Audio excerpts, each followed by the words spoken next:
unanimous consent that we move down the calendar to unfinished business. Without objection, we're in unfinished business. And Mr. President, I move and ask unanimous consent based on Article 2, Section 12 of the Alaska Constitution and Mason's Manual of Legislative Procedure, Sections 560 and 561,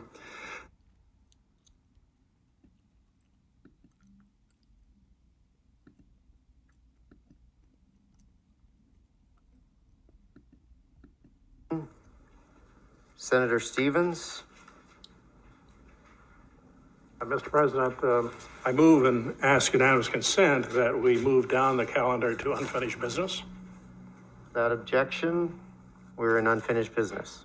And Mr. President, I move and ask unanimous consent based on Article 2, Section 12 of the Alaska Constitution and Mason's Manual of Legislative Procedure, Sections 560 and 561, that the Senate enforce Legislative Council's COVID-19 mitigation policies, granting authorization of this body to Senate leadership to equally enforce these policies on all members of the Senate until they are fully compliant.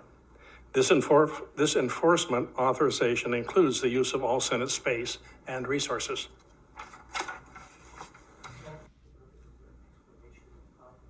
And the description of some of the elements of the policy. There's objection. I don't know if you heard the question, Senator Stevens. The motion in front of you, Mr. President, gives Senate leadership the authority to exclude any senator from the Capitol building until such a time as they follow Legislative Council policies. The reason for these policies: protect legislators and staff. All 59 legislators and all staff have complied. Only one is not wearing an approved mask or going through testing through Beacon or submitting to temperature and questions on entering the building.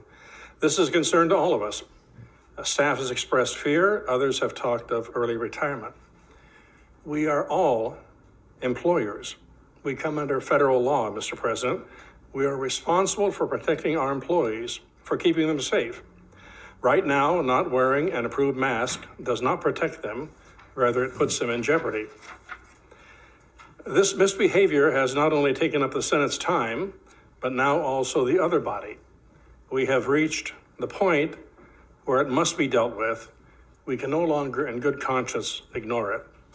Frankly, Mr. President, it is embarrassing that in the other body, the Speaker, the Rules Chair, and Building Security were forced last night to enforce the rules to one of our members who was blatantly ignoring safety procedures. Out of respect for a fellow senator, we have all spent inordinate amounts of time, many of us trying to reason and making accommodations, trying to provide appropriate CDC masks. And this always have been rejected in favor of a mask that is simply not approved. Allowed that people not to test through Beacon, but provide proof of negative testing. We have never seen it, Mr. President. Bypassed others waiting in line for entrance to the building, including saying that they had a meeting to attend to, which we all have meetings to attend to. Mr. President, we have patiently done everything we could to bring our senators into compliance to no avail. The choice before you, Mr. President, is a simple yes or no. Yes indicates you support the safety rules, concern for the staff, concern for other legislators, concern for everyone in the building. A no vote may be saying that you are against all safety rules, opening of the building to anyone, not taking testing and not wearing a mask. That seems unconscionable to me, Mr. President.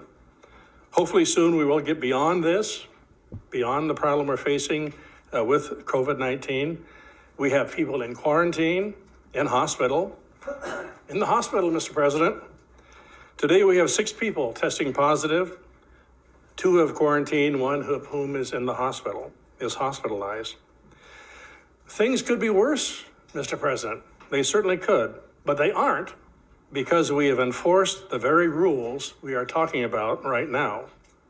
Fortunately, Alaska is doing much better, offering vaccine to anyone who wants it.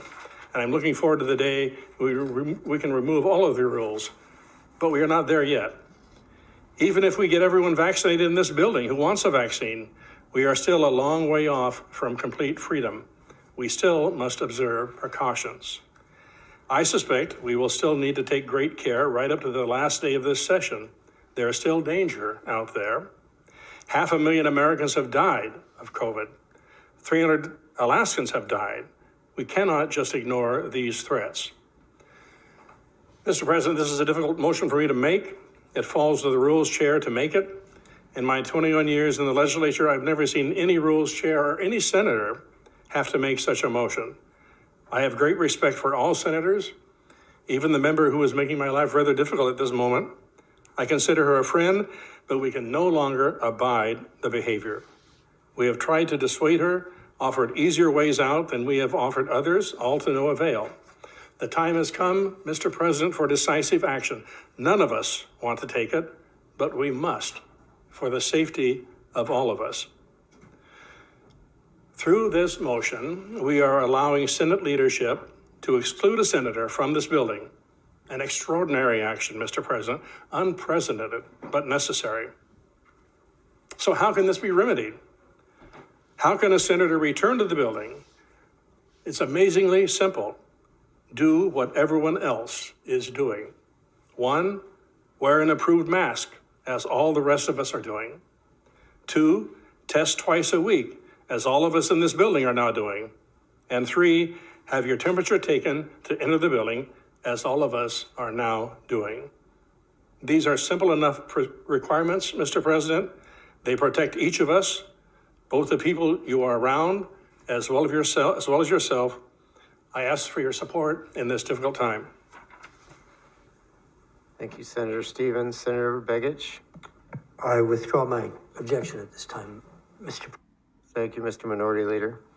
Is there any other comments? Comes to the question being, shall the Senate pass allowing Senate leadership to enforce Legislative Council policies in all Senate and Commons capital spaces? Senators may proceed to vote.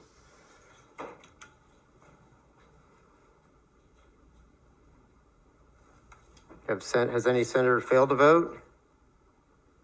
Secretary will lock the roll. Does any senator wish to change their vote? Mr. President? Madam Majority Leader. With a very heavy heart, I changed my vote from nay to yay because the Constitution directs us to follow the rules. And it's our duty to change the rules if we don't like them. And actually, Mr. President, I hope we can do that soon. There are a number of people in this building that don't agree, and yet they've been complying.